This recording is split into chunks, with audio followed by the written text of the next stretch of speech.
कार्यक्रम की मुख्य अतिथि श्रीमती रेणुका जी, सभी साथियों,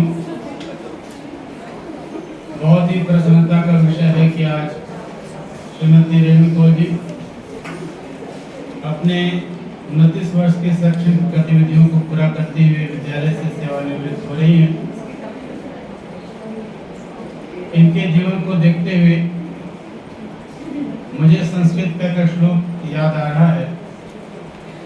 वाणी रसवती यस्य श्रमवती क्रिया लक्ष्मी दानवती यस्य सफलम तस्य जीवितम। जिसकी वाणी में मिठास हो, जिसकी प्रत्येक क्रियाएं मेहनत से भरी हुई हों और जिनके पास धन लक्ष्मी है वो कार्य के लिए हों, इस प्रकार के व्यक्ति का जीवन जो है सफल होता है। इस जीवन के चौराहे पर बहुतों से मेल मिलाप हुआ, कुछ से तो मिले मजबूरी में, कुछ से अपने आप हुआ। कुछ से मिलकर खुशी हुई तो कुछ से मिलकर संताप हुआ, मगर जिससे मिलना था मिल न सके, इसलिए तो पश्चाताप हुआ। हम सभी मनुष्य का इसे संसार में आना उस परम पिता परमात्मा का सानिध्य, उसकी कृपा को प्राप्त करना है। और इस दिशा में मैम जी का जीवन बहुत अच्छा बनता हुआ नजर दिखता है। इनके संपूर्ण जीवन में अनुशासन दिखता है। और मैंने यज्ञ में भी कहा था कि गीता का श्लोक मुझे बरबस उस वक्त भी याद आ गया, अब भी याद आ रहा है जब इनके जीवन को देखा। युक्त आहार विहारस्य युक्त चेष्टस्य कर्मसु युक्त स्वप्न अवबोधस्य योगो भवति दुःखः।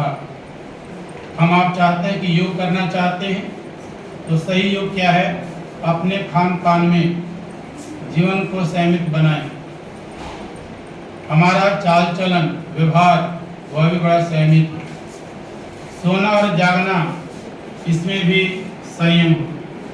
जब इस प्रकार की हमारी दिनचर्या होती है तो यह अपने आप में योग है। और इस प्रकार के जीवन जो है वह दुखों से बच जाया करता है। बाकी रही मैम जी का मेरे साथ व्यक्तिगत जीवन का, बहुत साल मेरे साथ जीवन में ऐसे कुछ पड़ाव आए जिन पड़ावों में मैडम हमारे सामने सुरक्षा प्रदान करते हुए नजर आई। आप सबको जैसा पता है कि मेरा स्टैंड पड़ा था और उस वक्त मैं बड़ा स्पष्ट कर रहा हूँ, जब ऐसी स्थिति में आया तो मुझे कोई नजर नहीं आया और अपने मिसेस को कहा रेणुका मैम को याद करो। इसलिए नहीं कि मुझे पीजीआई में जाना है, बिल्कुल नहीं। मैं इसलिए याद किया कि वो ऐसी स्थिति में मुझे कुछ उत्साह देती है। और मिसेज ने फोन मिला दिया कि मैम आपको याद कर रहे हैं सर। इन्होंने पूछा कि क्या कुछ जरूरी है? कहते हैं कुछ ऐसा ही है। शायद उसी वक्त डॉक्टर पंकज कौर जी कहीं से आए थे और बेटी के लिए भी उनको कहीं जाना होगा। उस सब काम को छोड़ करके 5 मिनट के अंदर मेरे पास पहुंच जाते हैं और डॉक्टर से बात करने के बाद 10 मिनट के अंदर मुझे पीजीआई के अंदर एडमिट करवा देते हैं। और जब तक मैं वहाँ एडमिट नहीं हुआ तब तक उस जगह को उन्होंने छोड़ा नहीं, लगा 2.5-3 घंटे तक मेरे साथ वहाँ रहे। तो मैं समझता हूँ ऐसा व्यक्ति आज हमारे बीच से सेवानिवृत्त हो रही है। न केवल मेरे जीवन के लिए, मैं समझता हूँ यहाँ जितने भी हैं सबके जीवन के साथ, सबके साथ इनका जो व्यवहार रहा है बहुत ही संतुलित रूप से इसके साथ कैसा व्यवहार करना चाहिए। और विद्या का तो मुख्य उद्देश्य ही है। महर्षि दयानंद कहते हैं चतुर्भि प्रकारे विद्या प्रयुक्ता भवति आगम कालेन स्वाध्याय कालेन प्रवचन कालेन व्यवहार कालेन। अंतिम बात आ जाती है व्यवहार के ऊपर। व्यवहार आपका अच्छा है तो जीवन अच्छा है।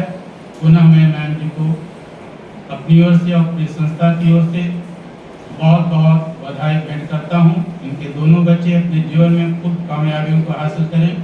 और डॉक्टर पंकज कौर जी का भी जीवन जो है बहुत अच्छा, जब कभी भी मिलते हैं बहुत ही मैत्रीय भाव के साथ और सुख दुख का पूरा हालचाल लिया करते हैं। पुनः मैं उन्हें दिल से धन्यवाद आभार व्यक्त करता हूँ। परिवार के लिए हर प्रकार से सुख और जीवन को आनंद से व्यतीत करने की कामना करता हूँ। धन्यवाद।